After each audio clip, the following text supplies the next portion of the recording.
ઈંધણ બચાવવાની પ્રધાનમંત્રી નરેન્દ્ર મોદીની અપીલ બાદ સુરત તંત્રએ મોટો નિર્ણય લીધો છે।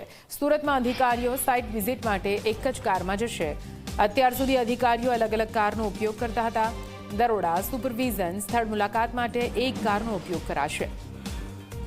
ડેપ્યુટી કમિશનરની લઈને તમામ અધિકારી આ નિર્ણયનો અમલ કરશે।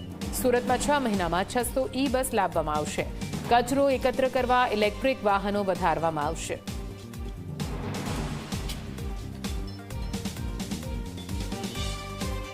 કાર પુલિંગનો મહત્તમ ઉપયોગ કરવામાં આવશે।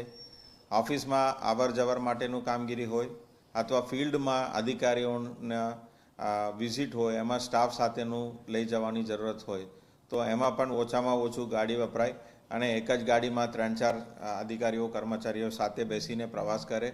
મોટા ઉચ્ચ અધિકારીઓ છે, કમિશનર છે, ડેપ્યુટી કમિશનર છે, એ પણ સાઇટ વિઝિટમાં જાય તો એક સાથે ભેગા થઈને જાય એવું કાર પુલિંગનું સિસ્ટમનું પણ આયોજન કરવામાં આવેલું છે।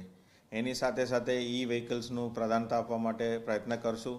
સુરત મહાનગરપાલિકાએ door to door collection solid waste મેનેજમેન્ટમાં મહત્તમ પ્રમાણમાં ઈ વ્હીકલનો ઉપયોગ કરી રહી છે।